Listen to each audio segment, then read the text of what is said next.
privatização do governo Bolsonaro, e eu queria saber do senhor como é que impacta o município brasileiro, se este processo for levado a cabo em sua plenitude, como quer o ministro Paulo Guedes.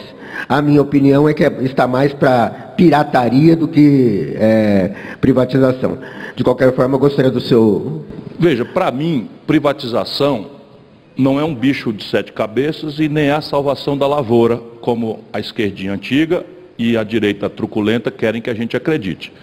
Privatização é uma ferramenta que você tem na prateleira junto com outras ferramentas para usar conforme a conveniência estratégica do seu projeto. Então vamos traduzir no concreto qual é a minha opinião. Qual é o problema, pergunto eu, para eu mesmo responder, de privatizar a telefonia celular ou de privatizar a telefonia? Eu não vejo nenhum problema.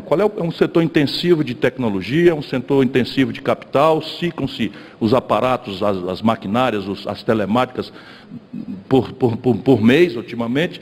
Nenhum problema, na minha opinião, privatizar. Agora, no Brasil, como nós somos um país de baixíssimo estoque de poupança nacional, privatizar no Brasil significa internacionalizar. Aí começa já um problema. Por quê? Porque o investimento estrangeiro ele não vem fazer caridade, ele vem ganhar dinheiro. O que nada tenho contra. Nada tenho contra. Mas quando você faz um investimento externo em dólar, você cria um passivo em dólar que o país tem que remunerar para sempre. Porque lucros e dividendos são convertidos em dólar para mandar para a matriz.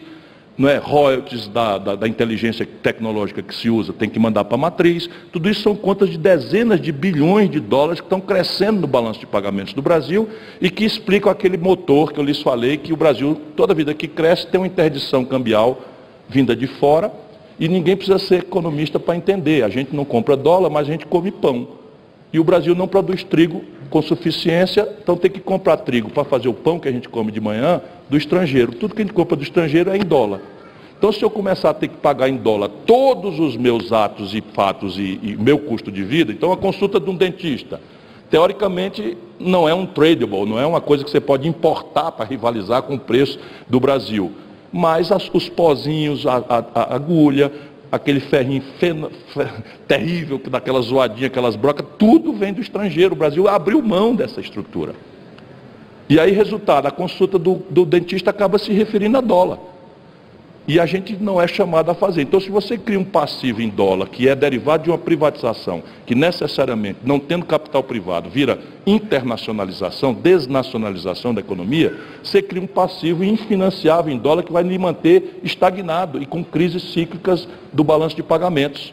Enfim, não quero ser chato aqui, mas a gente precisa aprofundar isso, porque é uma dependência estratégica, é um dos 4 motores que proíbem o Brasil de crescer, e esse é um dos mais graves. Cresceu 2, quebra.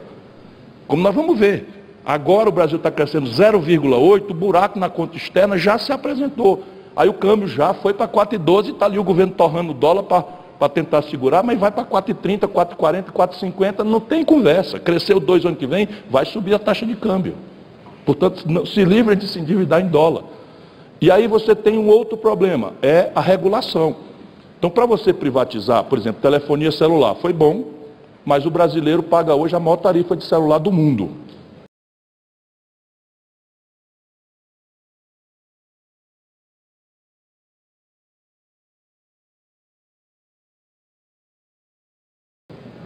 Por quê? Porque não funcionou o marco regulatório, não tem competição.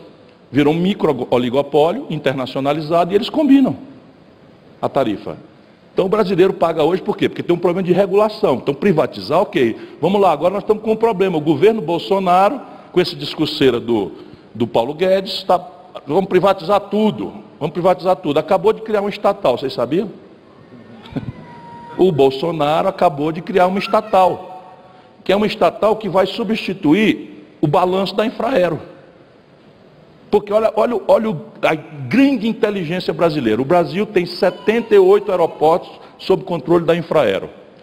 O que é que fizeram os militares que coordenaram a Infraero? Fizeram um sistema de subsídio cruzado. Então o Brasil, desses 78 aeroportos, tem 10, 12 que dão lucro. Os outros 66 dão prejuízo.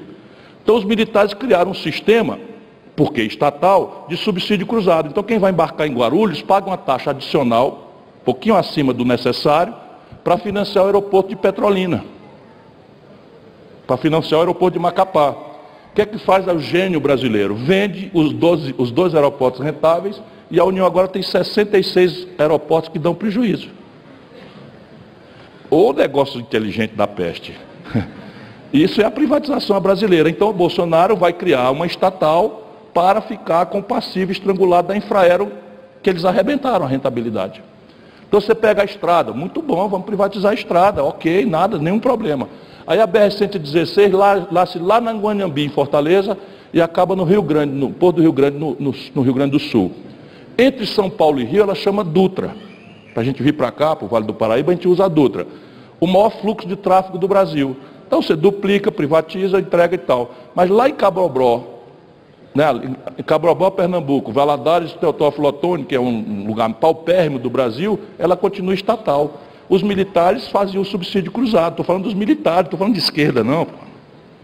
Faziam o subsídio cruzado, cobravam um tributo, um pedágio na Dutra e fazia a manutenção da BR-116 no trecho Cabobró-Valadares, Teófilo Otoni. Agora, nós entregamos a Regis Bittencourt, que é a mesma 116, nós entregamos a Dutra, que é a mesma 116, para a iniciativa privada e ficamos responsáveis por dar manutenção ao Teófilo Otoni, Cabobró. Resultado, não tem dinheiro.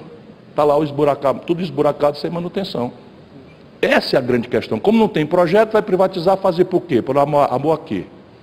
Amor a essas maluquices. E aí muita negociata, meu irmão.